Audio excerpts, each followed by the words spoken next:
Hello there. My PC has water damage. There was very little water that got inside and I turned it off. A few days later, I attempted to start it. When I try to start it, it starts for a second and turns off. I think there is still water residue on the motherboard and it needs a good clean. I am sure a lot of people have this issue and it would make a nice video. More importantly, I would love to have it repaired as it is my working PC. I really hope it can be repaired because it has been a great build I put together in 2020. I also play games on it, so I enjoy some gaming on it too. This here is that viewer's broken gaming PC.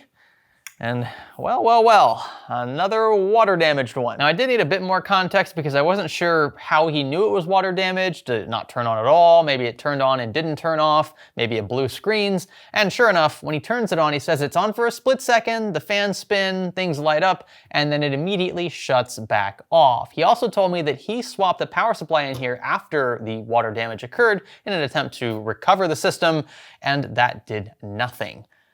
Which, that was the first thing I was gonna do. So at this point, I am a bit worried that many components in here have died as a result of this water touching things that it shouldn't, and I made it clear up front to the owner that I might not be able to just replace everything that's defective. I can't just make a habit of rebuilding entire systems if something like water damage occurs. Every now and then I can make an exception or two, but hardware just doesn't grow on trees around here. Hopefully though, at the very least, we can pinpoint what is wrong and relay that information to the owner so that he knows what to replace and not just start blindly ordering things in a sort of panic effort to get it back up and running again. That's what we're here for. I make no guarantees, but we're gonna give it our best shot. Are you ready? Stay with me. The new A115 air cooler from Corsair packs two AF140 Elite fans into a dual tower array with 6 beefy 6mm heat pipes for powerful heat transfer. Pre-applied XTM70 thermal paste and slim slide and lock fan mounts add to the ergonomics, while 90 nickel-plated cooling fins and an overhauled retention system ensure excellent cooling efficiency. The A115 supports the latest sockets for both Intel and AMD and ships with Corsair's 5-year warranty for peace of mind. Learn more by clicking the link below. It was off, just FYI. Not sure how, but it was. I checked it ahead of time.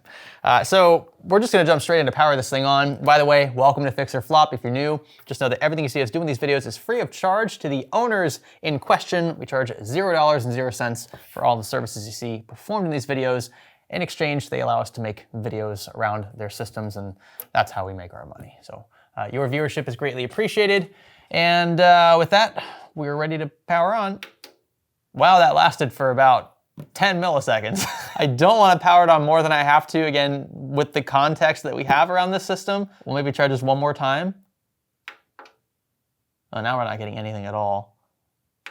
So it's possible we have to actually hard power down the system by turning off the unit, draining capacitors. I'll try it one more time here.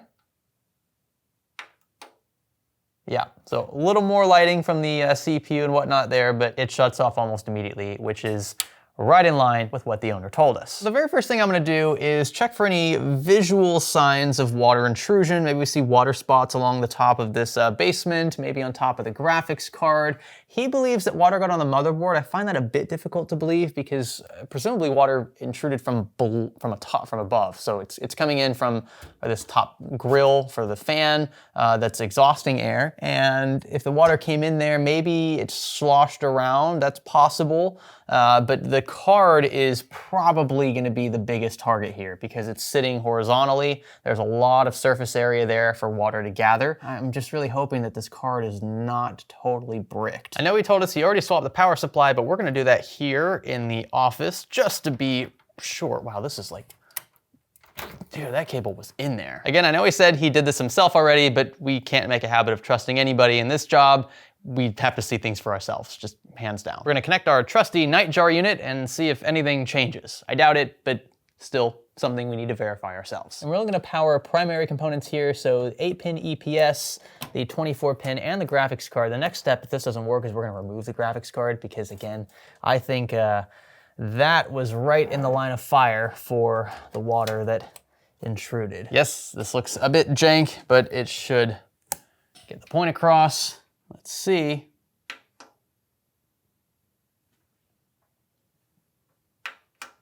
Power strip is on. It seems to happen overnight, so that's when the gremlins come out. Yeah, so we have no reaction at all from the rig as is. Tell you what, we'll just remove the graphics card right here. A few moments later. This GTX 1660 is a bit dirty, but I don't see any obvious signs of water damage, nothing fried, nothing cooked on the backplate here, where the backplate normally would be, the back of the PCB, I should say. All looks pretty normal. And in case you're wondering, with literally everything else disconnected except for the 24-pin and the 8-pin EPS, we are still not getting any power to this board, well, constant power, I should say. So, yeah, we're looking at motherboard swap, potentially a CPU swap.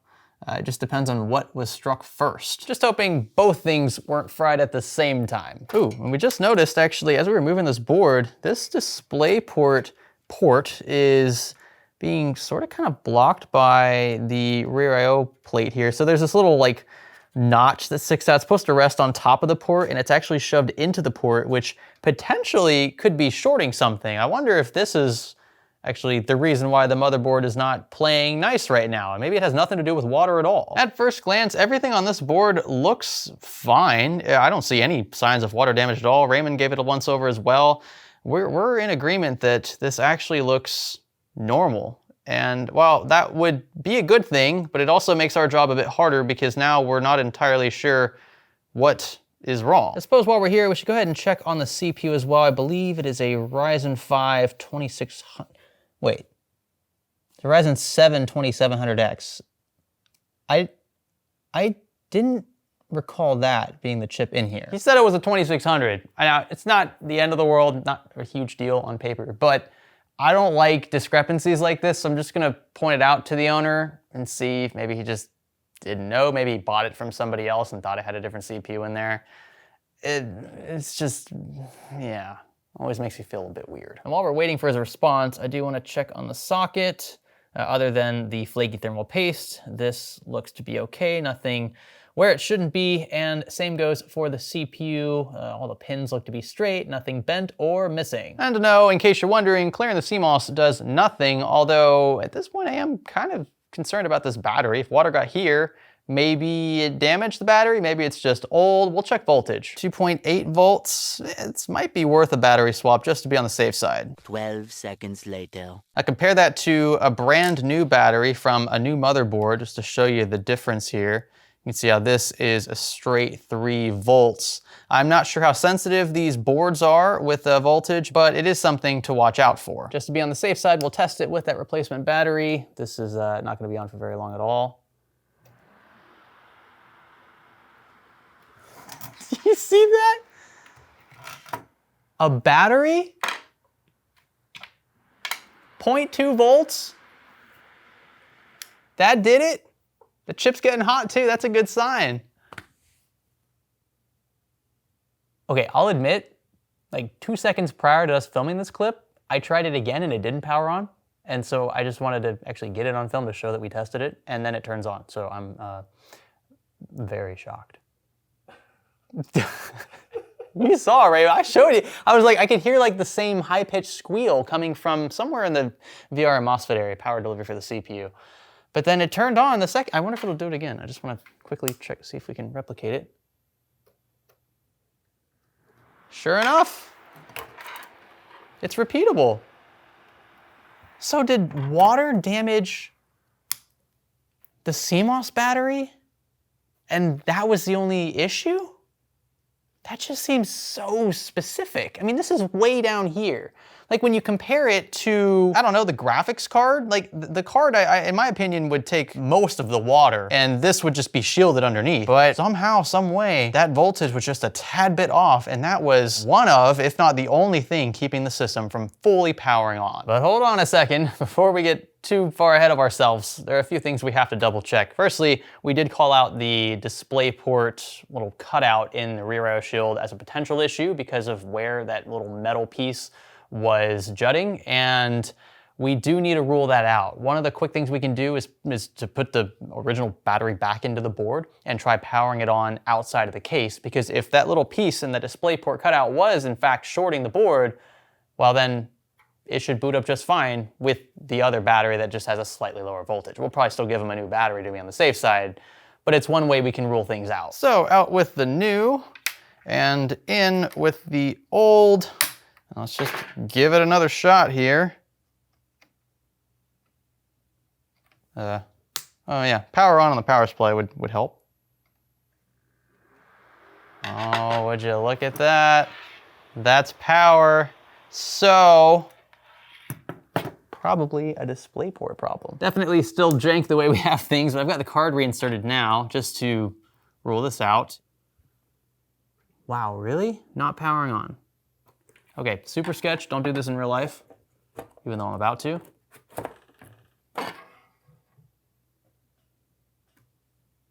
Still nothing?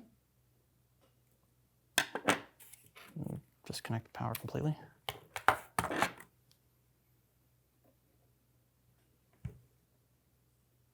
What is going on? Why is it not powering on now? We did nothing different other than just... What?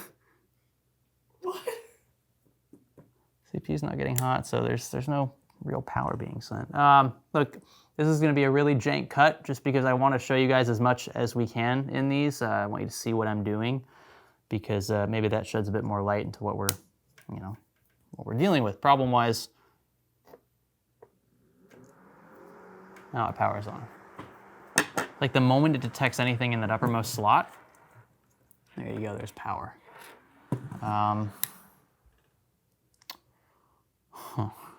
Is it the slot or is it the card? Okay, well, we'll put this graphics card in this slot then, which I don't advise anyone do for obvious reasons, but we're gonna try it just to see if the card is in fact cooked. We could also try inserting this card into a known working system, see if we get the same problem there. All right, power back on.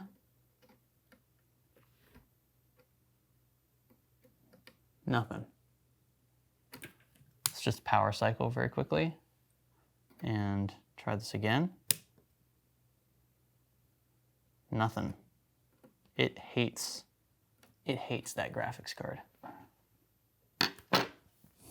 Wow, okay. Gonna pull this out.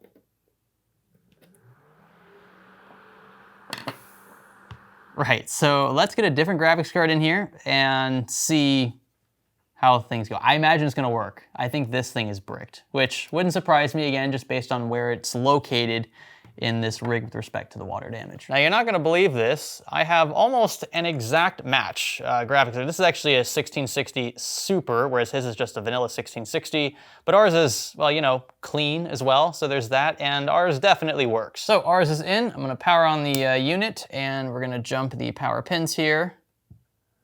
Oh, look at that, boots up right away, which is great. Wow, this is an awesome scratcher. It's really nice. I should probably turn this off.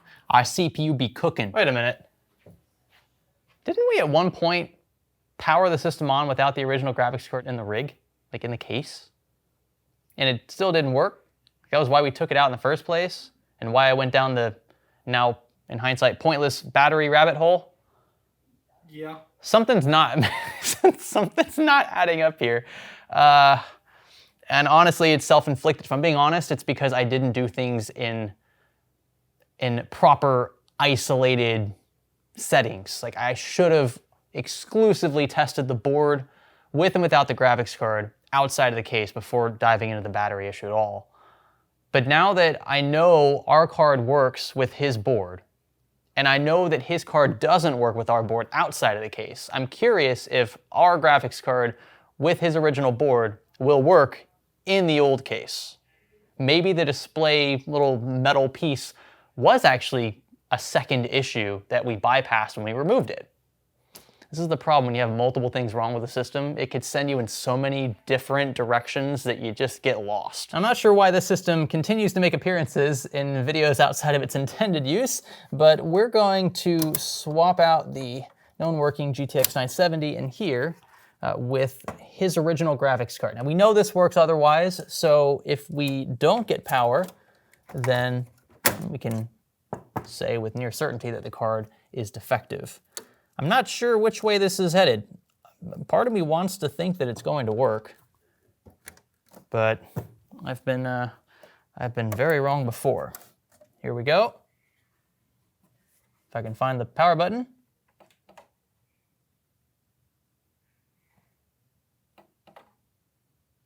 Yeah, so I think that's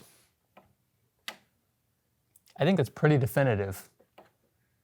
System is just not powering on with this card connected. So now that we've finally figured that out, I'm gonna swap his old battery in for a brand new one just to be on the safe side. I'm gonna give him some fresh thermal paste, good old thermal grizzly, and back in goes his original platform. So no motherboard or CPU swap needed. That's an interesting one. Also gonna spend a bit more time cable managing since things looked a tad rough to start. I'd say it looks a lot better than where we started. Call it hubris, call it whatever you want. I've got a good feeling this is gonna turn on now, and I'm so confident that I've even got a monitor connected. So when we do fire it up, if it wants to load into Windows, we can confirm that here, which is our end goal. The last thing I wanna mention before we dive into this is that yes, we will be taking this outside to give it a quick dusting because it is quite dirty, even though it supposedly had water inside. Here we go. That's a great sign. Already off to a good start, much better than where we started. Just hoping now that we get some sign of life on screen. It's resetting a few times. I think because we've swapped hardware out, reinstalled hardware, it's probably training memory, if I had to guess. I do not have an HDMI cable plugged into that, which would be a reason why we're not seeing anything on screen. So I'm gonna quickly connect that and then I'm gonna restart this whole process. So funny thing, I've mentioned this before, but I wanna reiterate it here. Oh, it actually worked in this case. So that is a post. If you don't have your HDMI cable connected to your graphics card, that's actually why it worked in this case, and you power your system on, and then you connect your display cable, you probably won't get a signal because at that point, the computer doesn't know where you're trying to get signal out, and so it's gonna default to something that you probably aren't intending to connect to. So in that case, just reset your system with the cable connected where it needs to be, and then fire it back up, you should get a post. It looks like it's loading into Windows, which is a good sign. Updating your system, maybe water spilled on it while some sort of Windows update was running. Hopefully nothing is corrupted. Getting like the most inconvenient times you get Windows updates. Could you just... Okay. We'll be right back. Oh, great, there we go. That time is totally not accurate, but it works. Loads into Windows, no problem. Temperatures are probably fine, and we could go into the BIOS and triple check, probably do that off camera quickly, but it doesn't sound like, at least from the fan curves, that anything is getting extremely hot.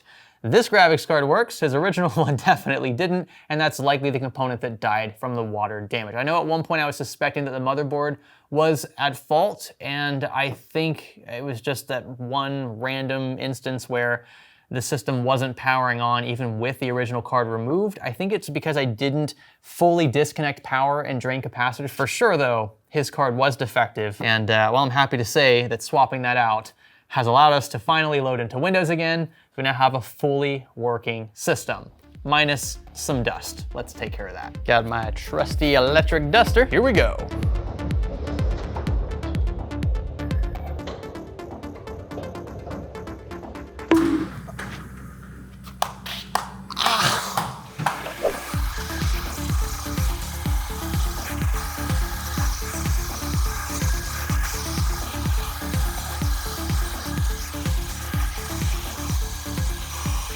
Whew. My head's okay. It's all right.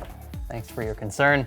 That was supposed to be a much cooler shot than it ended up being, but we were able to clean it up just a bit. The CPU cooler is still a bit stubborn. There's a lot of dust caked in underneath that I thought would be a bit easier to remove than it ended up being, and it would require a full disassembly. But temperatures still look fine. That's something we could address a bit later. The owner could if he so desired. Still boots into Windows, no problem. We've power cycled a few times just to make sure that everything is A-okay.